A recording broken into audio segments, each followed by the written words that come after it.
In a remote time, Spider Grandmother thought outward into space.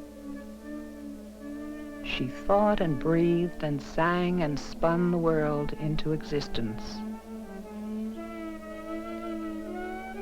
So threads and stories, spinning in spirals, all began with Spider Grandmother. To the Hopi, life is part of an infinite pattern, a continuum of cycles within cycles.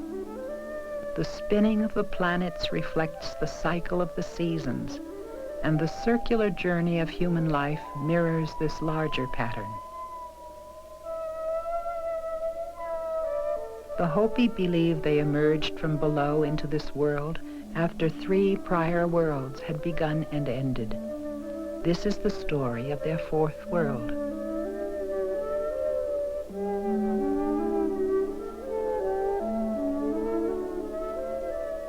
Mankind, by their own corruption and greed, brought the world to a terrible mess in a world before this one. And out of this grew some very sincere and honest men who sat down and meditated, and eventually, by meditation, sensed that there was another world which could be a better world and to which mankind could go and be saved. And they called upon the world of nature, animals and birds. And each of the clans relate this part of the emergence story in their own way.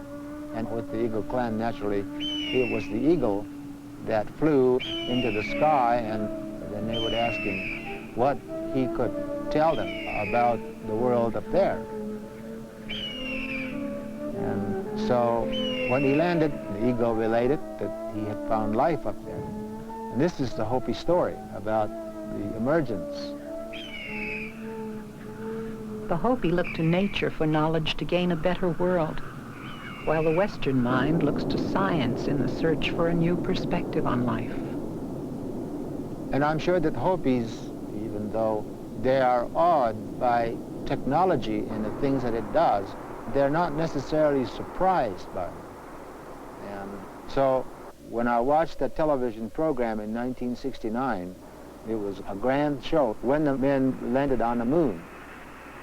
35 degrees. Roger, 1202, we copy it. 700 feet, 21 down, 33 degrees. Tranquility Base here. The Eagle has landed. The eagle has landed. That was the first thing he said. Certainly, any Hopi can recognize the cyclical nature of the landing on the moon in terms of finding a new life, a new future for mankind. And that's precisely what happened with the natural eagle when he came across to the 4th world and in that remote day.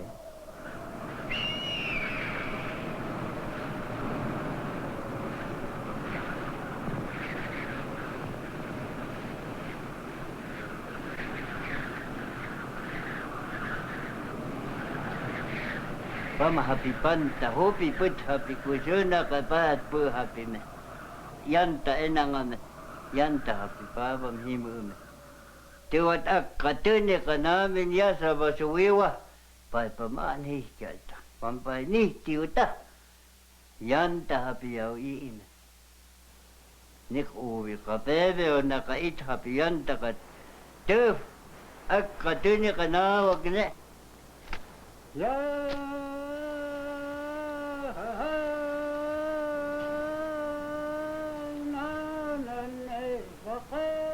For more than 1,000 years, the Hopi have survived without irrigation on this harsh, dry land.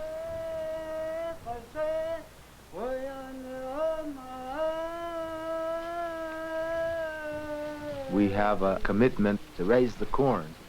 We committed ourselves to live by that law, and the law is the corn.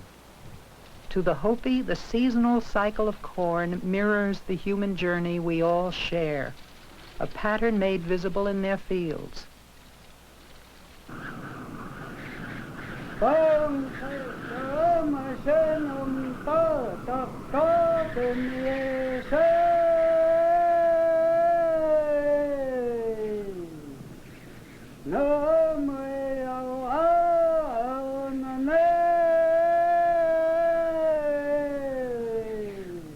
Today, 8,000 to 10,000 Hopi and their Tewa neighbors live in 12 independent villages perched high above their fields in northeastern Arizona. The Grand Canyon lies to the west, the New Mexico border to the east. Among these villages are the oldest continuously inhabited settlements on the North American continent.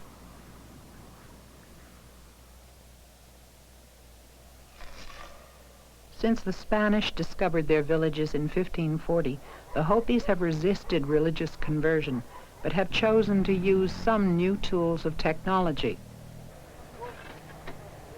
In the face of 400 years of European contact and pressure, they have kept their ancient agricultural practices and values. No piece of land belongs to any individual. He gave us permission to use it and to take care of it. So that's why the Hopis don't like fences. Hopis say their people live at the center point of the world, and that it is their destiny to be there. They say their space is sacred, multidimensional, a circle orbited by the emerging and descending sun. Hopi ka anik pa putak kapitay. Suzuki tak pa suzuki mo ba inman. May sagwa sigaf ka. Pu sagwa ka. Pu palaka. Pu piu ko chaka. Pu piu me kukoma. Pam piu na tita wa wiwa me. Pui masika me. Suzuki himo hita wiwa nik uwi Hopi. Yellow clouds, yellow butterflies, yellow corn, the good things of life for the people. It's always yellow.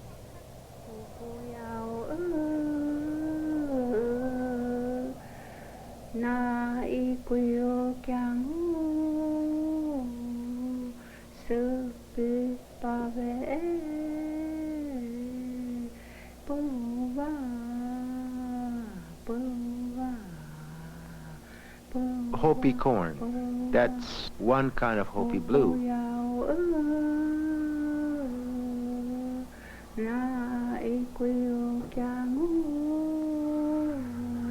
Blue corn, blue butterflies, and blue clouds, the kinds of blue that you see on katinas. The third direction's tatkyak, red. The red corn or red flowers or red butterflies, the red clouds.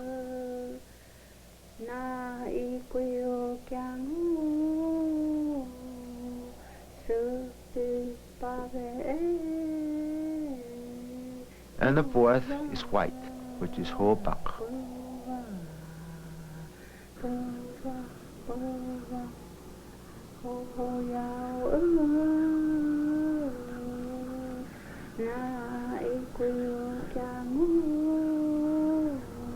We happen to have in Hopi corn all of these colors. And these are the cardinal directions.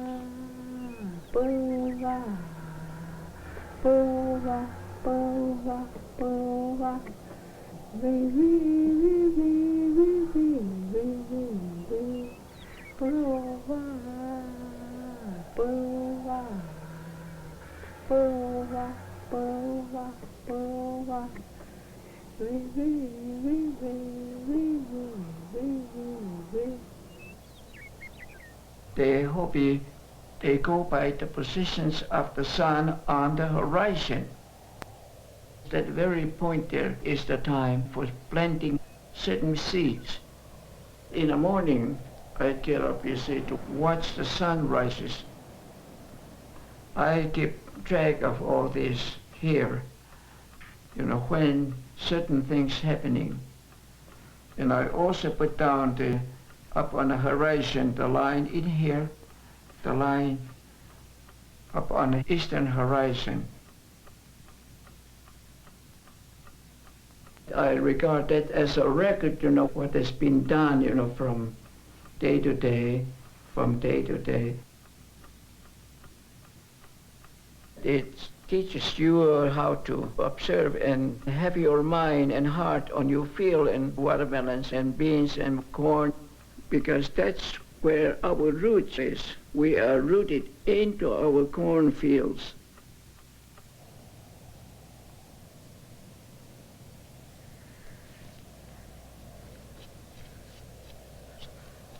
The Hopi plant where the sandy soil protects moisture below, and in the floodplains where the few inches of precious rain flowing from the mesas feed the plants. Farming here is an art, an act of faith.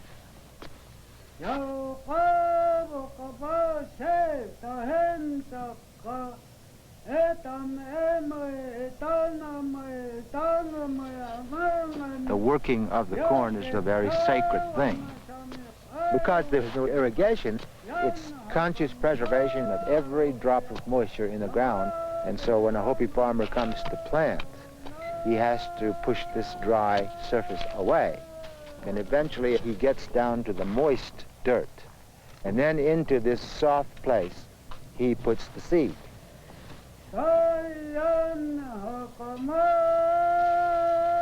The very sacredness of life is corn, and it is this sacredness which keeps the Hopi coming back out to his field, even though, looking at it strictly economically, it seems futile to see Hopis come out and do the work in the way that they do it, when it could be done a lot more efficiently. The planting stick is a magical stick that carries with it all of this knowledge.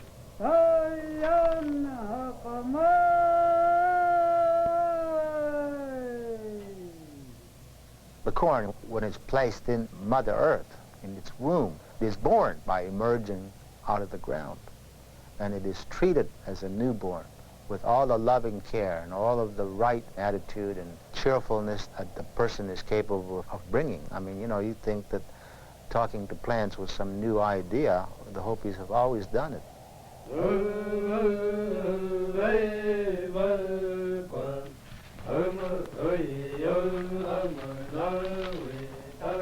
As the corn grows, one farmer must be singing. It doesn't make any special song, but there must be music along with the growth of the corn.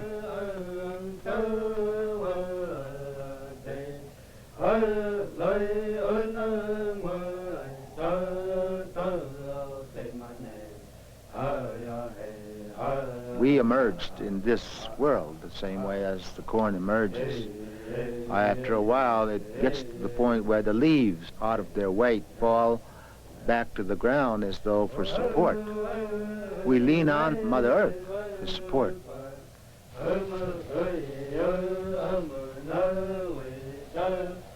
On the wings of the wind, the male tassels scatter the pollen. The corn silk catches the pollen to fertilize the plant. Like young maidens, the plants are ready to bear.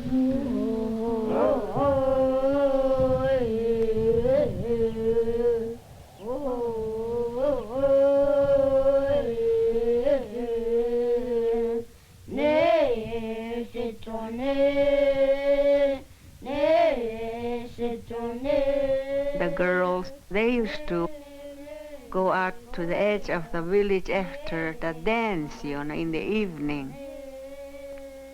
So the girls all sit down in a row, and then when the boys come, they stand behind them, and then they sing songs like serenading them. and they're not allowed to visit with each other any time of the day. The only time they can visit is at night when the girls grind corn.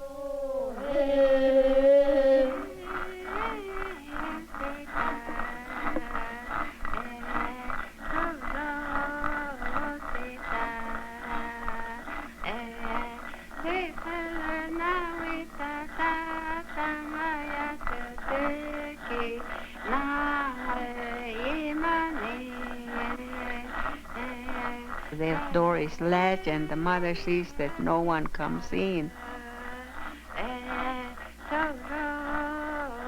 They have the little hole where they can talk to each other, and that's the only way they can visit.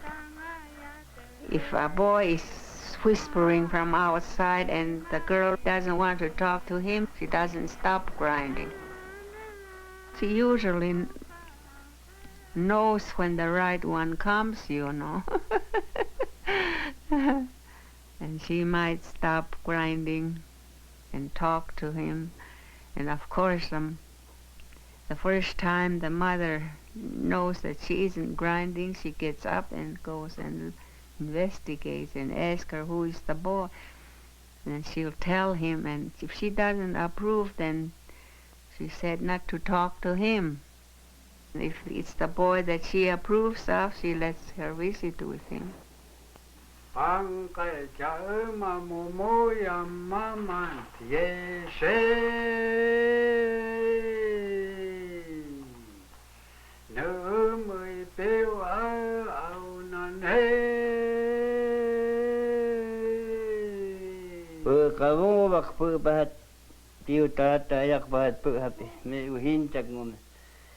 Hisat pipa panta aspium, hisat tahamat, namat, pesuvit, au inyungum. My mother took me to my husband's, parents' house, and I stayed there, and I had to grind corn for 3 days straight,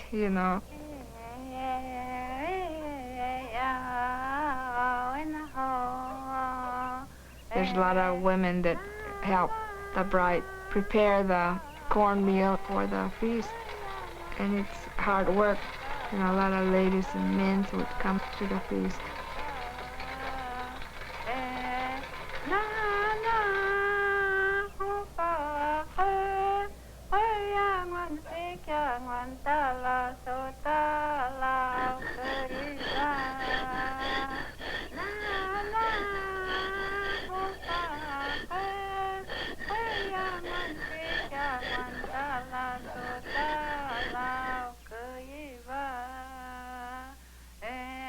The corn is stacked and stored until needed.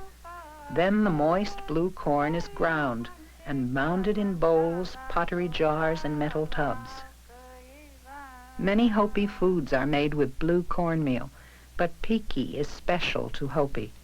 It is a paper-thin bread that Hopis have eaten for 1,000 years.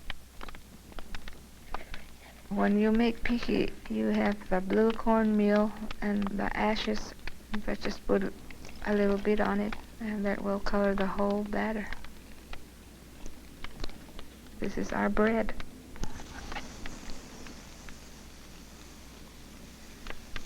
When I put my first touch on the stone, it's hot. Yeah, fingers had to get used to it.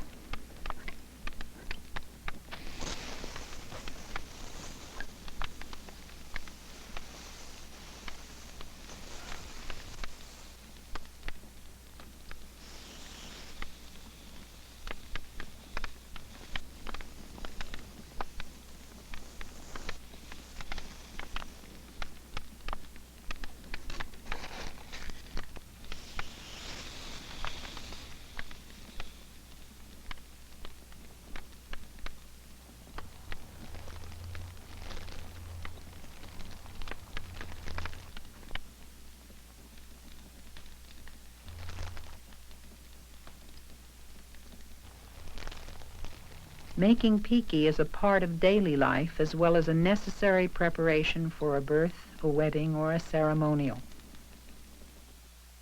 Women make vast stacks of piki for the wedding feast.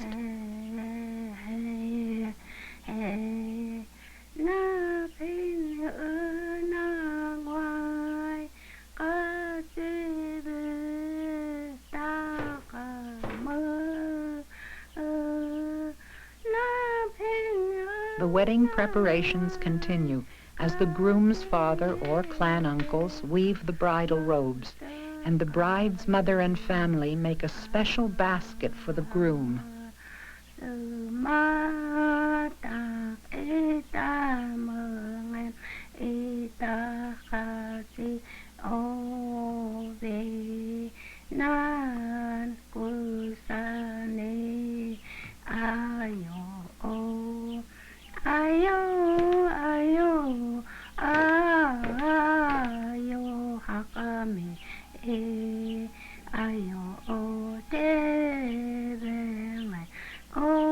In her arms, the bride holds the wedding sash. On each side, corn tassels and fringes are symbols of rain and growth.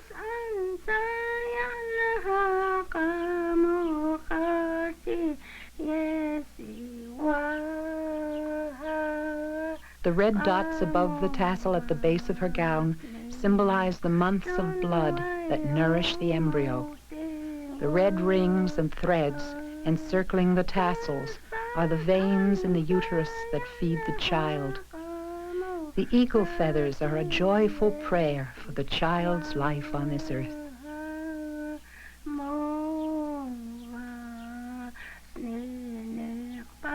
Here at the lip of conception, the bride wears her shroud, for the bridal robe is her winding cloth, just as the basket her mother makes for the groom will sail him into the clouds at his death.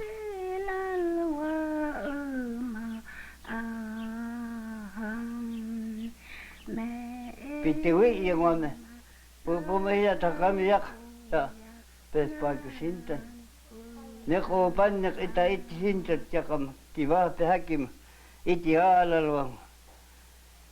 Ta uma pipu yesi uma numa ti uma ita hintot kene. Uma hata an timu iwa isi uti himo nu telewa yo. Ne pa yani tampi ama mihin kawi samne.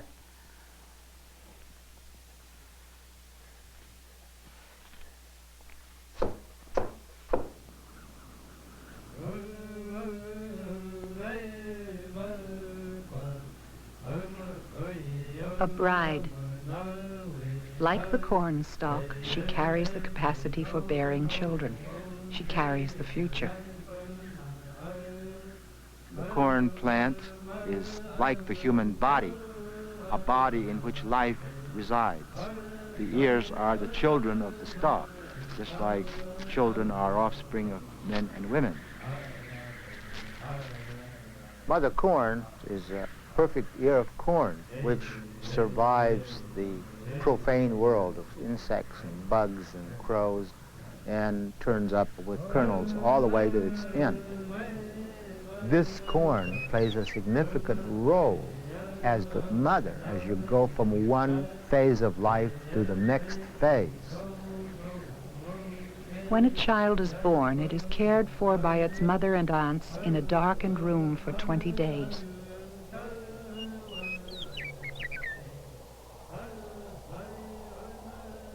At dawn, the child, protected by a perfect ear of mother corn, is presented to the sun in its naming ceremony.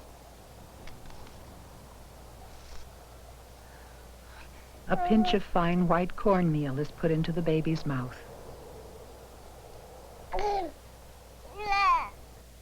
And they say, this is what we eat on this earth.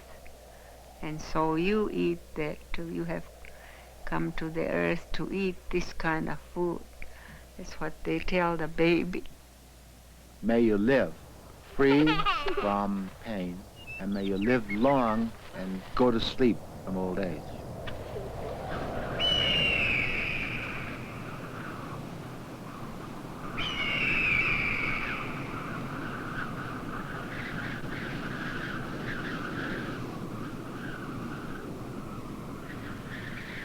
The Hopi believe that when they die, their last breath their spirit, becomes a cloud, and the clouds that bring the rain are powerful spirit forces called kachinas.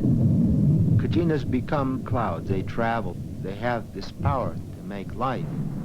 So the Hopis look to the kachinas for this life blood called rain. Kachinas are the forces of life-giving nature. From winter to the summer solstice, the kachinas come from their mountain homes to the plazas to dance.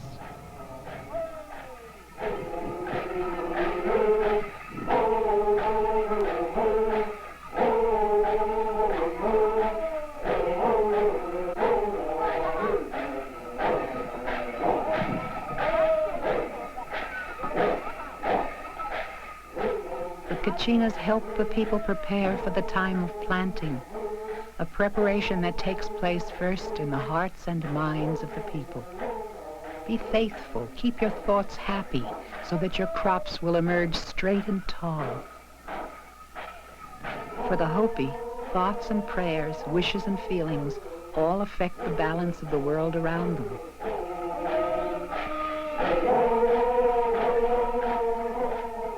As I paint the kachina dances, I would hum that particular kachina music, because you are just involved with all that, you know, and you are bound with it, and you can't help but sing very maybe softly as you paint.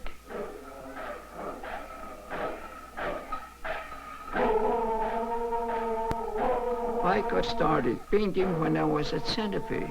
And naturally, when you are away from your people, you think about your people. And when there's breeze, they're way up in the mountains, back of Santa Fe. You hear the home kachina music among the trees. There's just music, you know.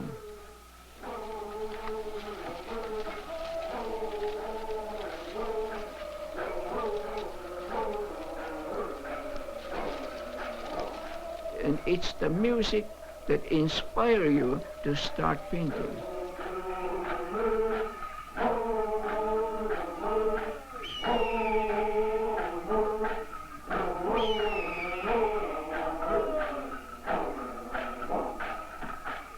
The kachinas, through their ceremonial songs, inspire life, here and in the hereafter. They are our future. They are already where we are preparing to go by our faith. When we see the clouds forming, we know that they're coming, but we can't say it's our people that are coming. We say, kachinas are coming.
Labor and prayer, our sacrifices, come to fruition in rain, clouds, corn, growth, life.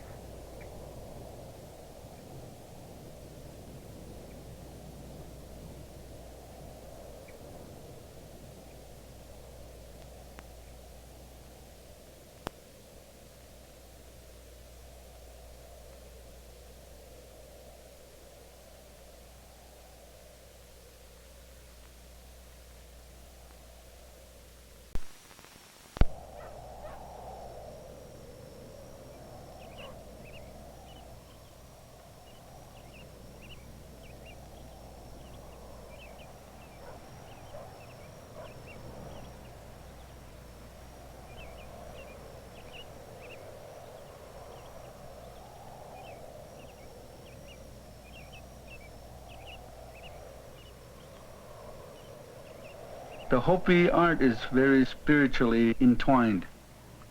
It's very, very religiously based. So we cannot just take it for granted. So this is our deep-rooted nature. These are the prayer leaders, and they're all in a prayer session for the life. Corn is our life, for the rain, because we need rain out here. It's very traditional.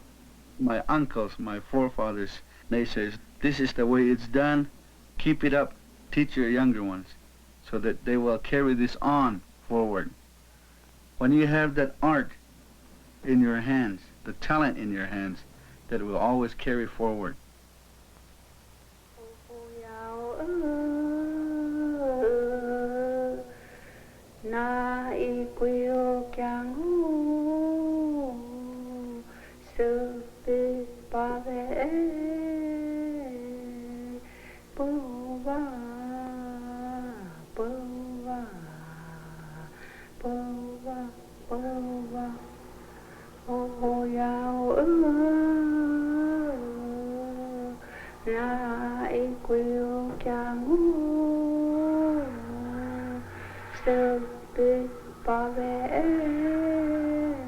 At Hopi, pottery has always been made by the women. Dextra carries on this ancient tradition. I always felt that everything is alive, and the first thing you wake up, the first thing you feel is life, because everything, is there in the morning. And there's the feeling that's going into this pot, the strength of that light and the life. You have to pray, I guess that's what you call praying. You talk to it.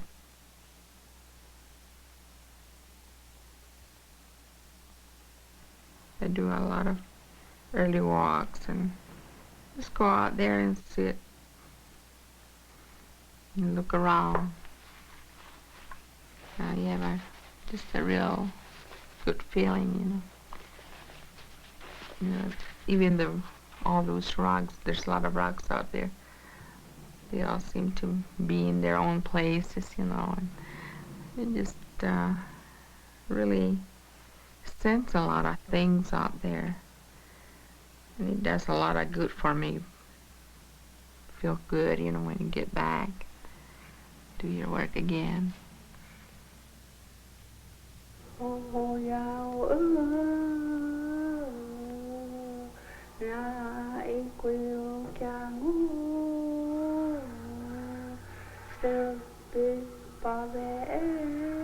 Nampeo, Dextra's great-grandmother, revived an ancient style of Hopi pottery at the turn of the century. Inspired by pottery shards from an archaeological excavation, she passed this style down to her daughters and granddaughters.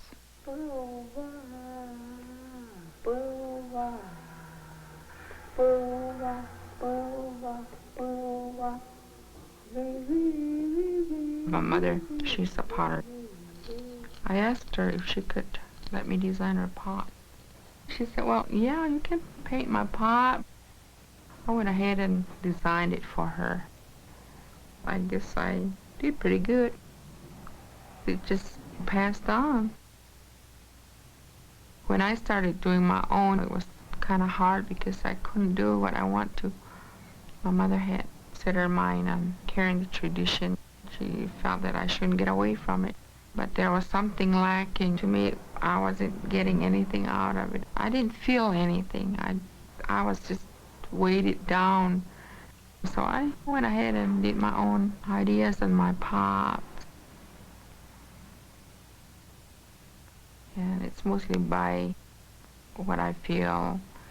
It's mostly by having dreams. Most of it is shown to me. There's good dreams. There's times that I see the design that I'm supposed to have put on that pot and didn't do it, and it'll just linger, it'll just keep around me all the time until I decide to put it on, and I finally, well, I guess it's time for me to put it on, so I I go ahead and design it, you know. Then it just sort of draws away from me. I don't think about it anymore.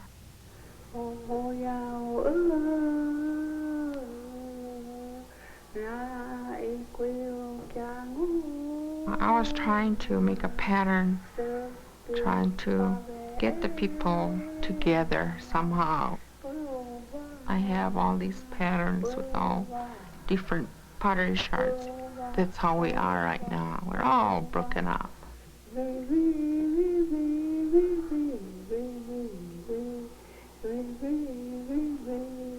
But you know, when we get together, we're all one, really.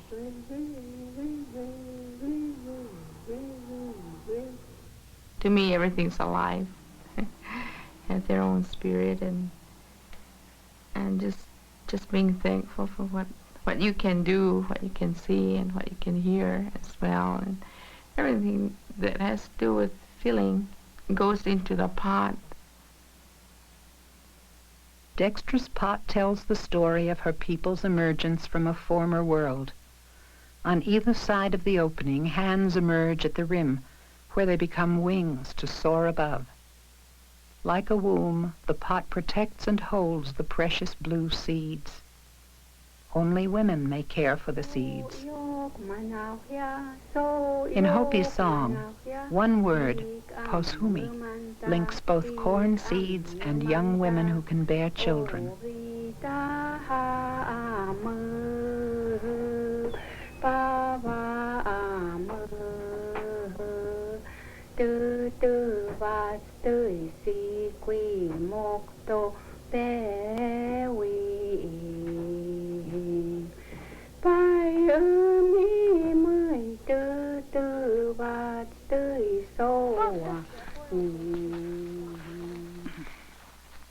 At Hopi, children are born into the mother's clan, and land use, the house, and the clan history pass through her line. The clan is a large, collaborative network of families of maternal aunts and uncles who teach and discipline the child through every phase of its life. Look at the nice one.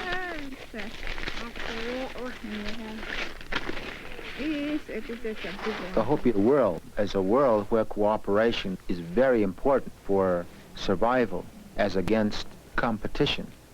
People need each other. They put in your plate? Yeah, put it in my plate. Yeah. Traditionally speaking, in Hopi, you don't have formal training of young people. They are respected as human beings who come to realize their own potential in their own time. Hopi culture teaches us cooperation without submission.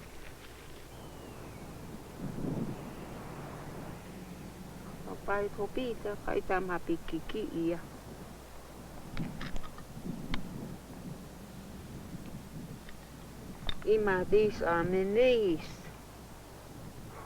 We're building houses for the dolls to live in. The family will be the father, and then the mother, and then the children. 3 children and the grandmother, so she can help take care of the children. The game of bone dolls, taught by the grandmother, is a map of the child's life. Women's traditional roles and skills are still passed down face to face from mother to daughter. When the new day comes, each person has his duties, and the mother assigns the daughters to do something. And if the father has sons, he will give them jobs, you know. We'll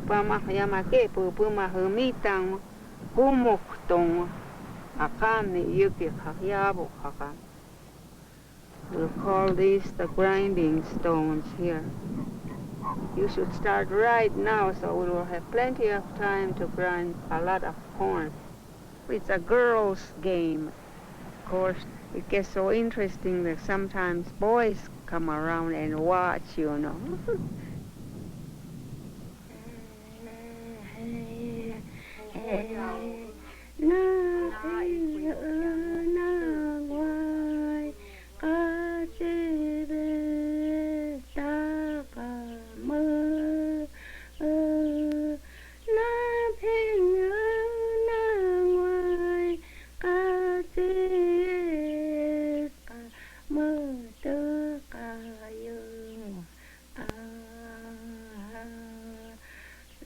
Hopi children have always learned by seeing, doing, and cooperating. In 1906, a new kind of learning came to the mesas when the United States Army forcibly took the children of Third Mesa to school at Keams Canyon. It was a severe threat to all Hopi values.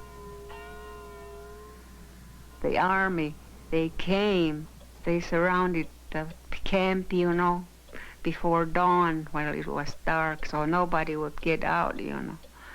And then they gathered up all the school-age children, you know, and they took us to Keams Canyon.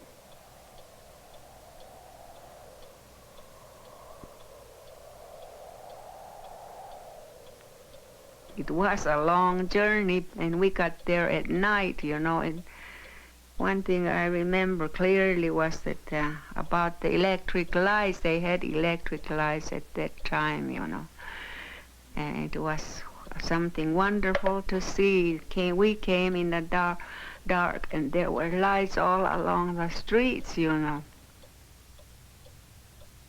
Of course, none of us knew a word about English then, you know. Nobody out here talked English at all at that time, and it was just new, and they expect us to talk English, so they would punish you if they heard you talking.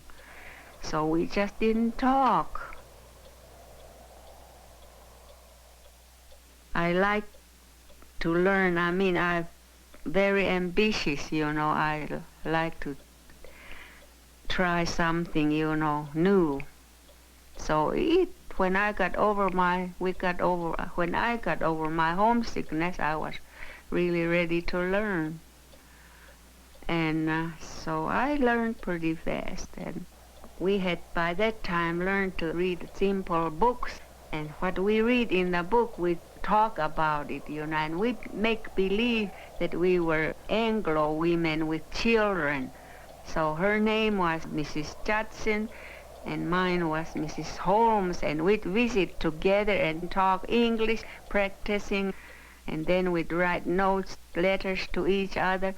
And one day I wrote a letter to her again, you know, making believe that I'm Mrs. Holmes, that my daughter was of age to have a debut. I mean, you know, we learned this from books, you know.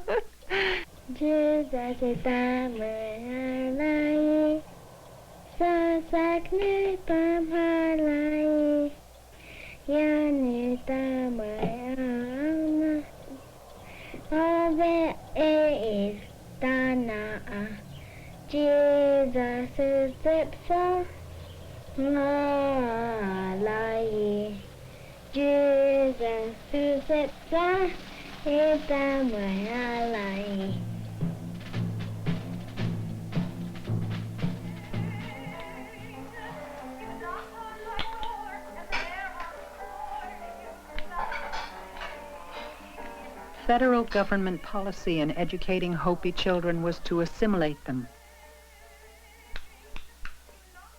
Today, Hopi children still attend government schools in order to learn the ways of the English-speaking world. But traditional ways of passing on Hopi values have proven resilient.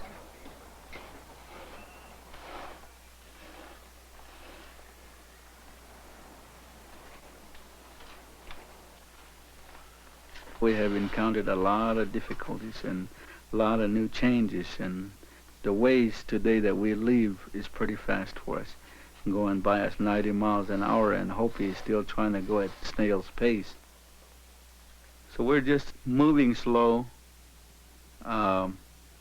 make sure we look at things good, and then make sure we study them good, and then through our experiences, you know, we learn. And then these things that come by us 90 miles an hour will sure make its round again. And then we'll get to see it again. And by then we'll have a good idea of how to handle this, how to cope with it, how to live with it. Đoàn kapag stuksyö tällä, no, en tiedä pääset työ, jam työ me ei sökä, pas vöpa, no Today, Hopi children feel the pressures of the non-Indian world because they realize that they have to make it. But I think that many Hopi children have an advantage in coping with the pressures of the Western world because they have been exposed to a lot of the messages coming from ritual and participation in Hopi life. Clowning is a way of educating ourselves. Tsikulawa in Hopi means making a point, as well as clowning. You can have a very serious religious feeling in your heart that somehow mixes well with a heart that is open to laughter.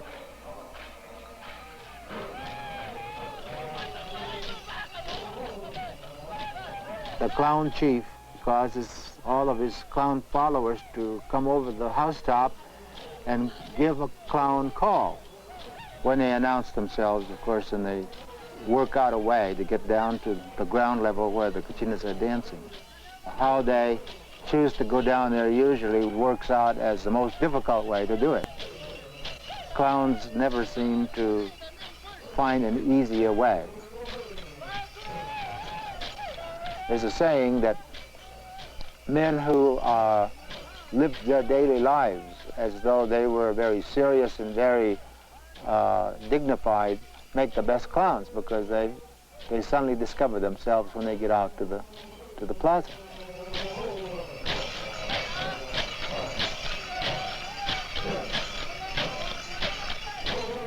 When the clowns who are us come out of the kiva, their words are, if but one person smile, let that smile bring all of the good things of life for us.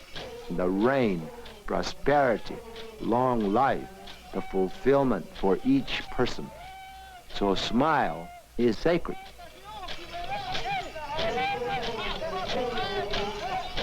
Well, you being old, it's natural for me to be old-fashioned. So that's my trend of thinking. I think life would be better if the Hopis would remember those teachings and live them the way they should be lived.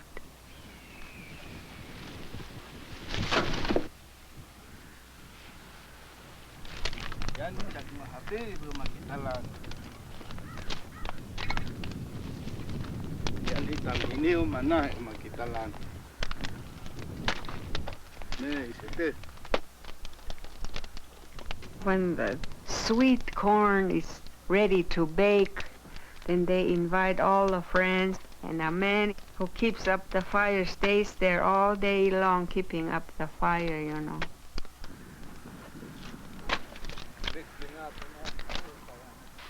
The sweet corn is baked by its own steam in a pit.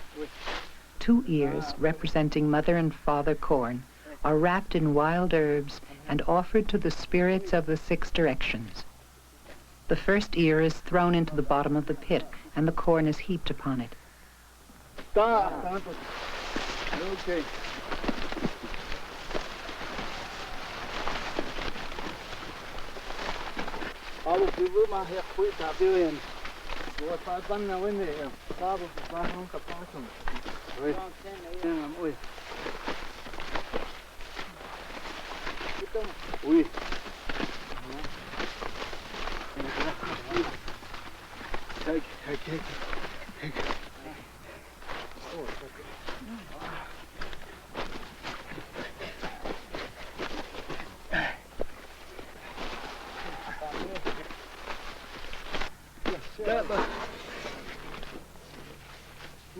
Take.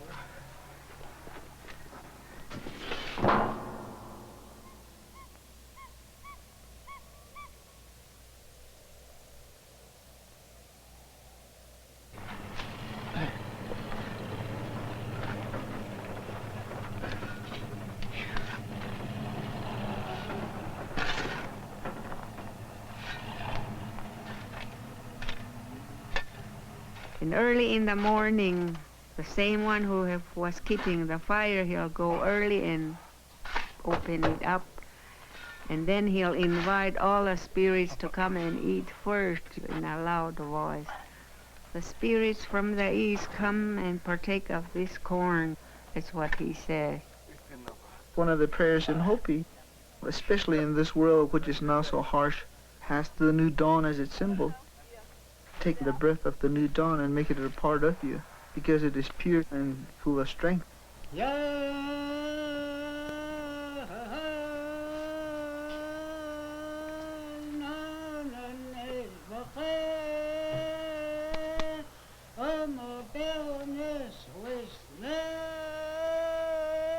And then he stays there and lets the steam come out to cool it off.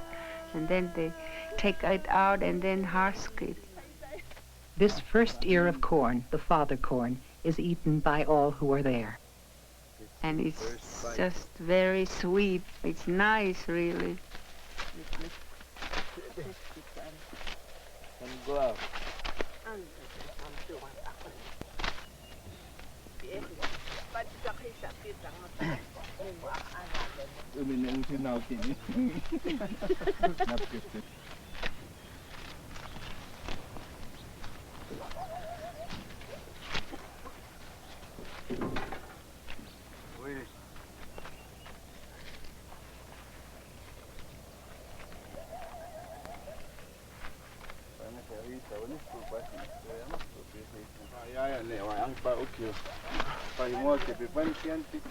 Wherever there is mist, steam, moisture, breath, there is life, and the kachinas are present.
It's one of those things that wrap.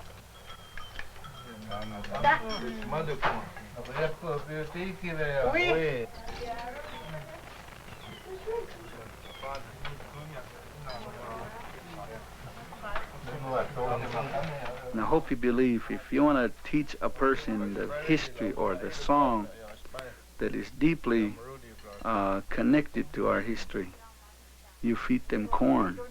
You're planting this history into this person. You're planting your song into this person.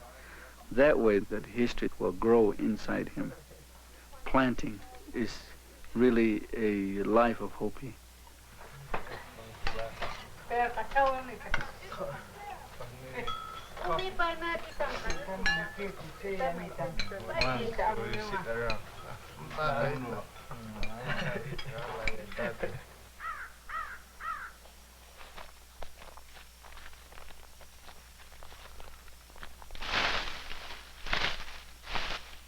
The corn stalks are just the form, katungwa.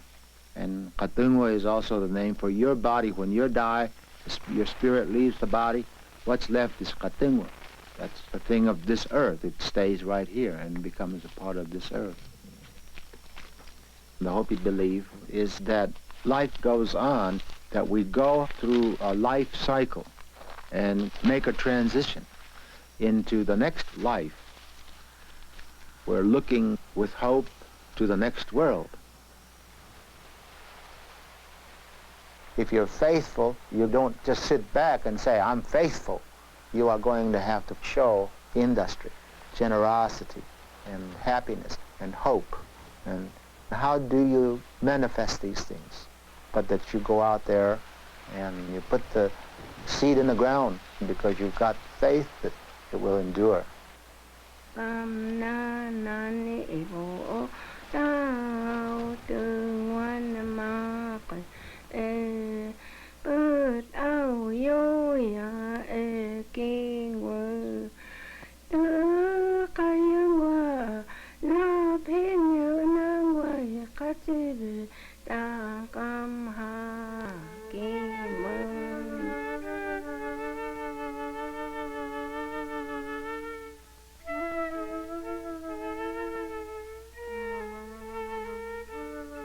In a remote time, Spider Grandmother spun a web. She breathed and spun and sang and thought the world into existence. She was a storyteller.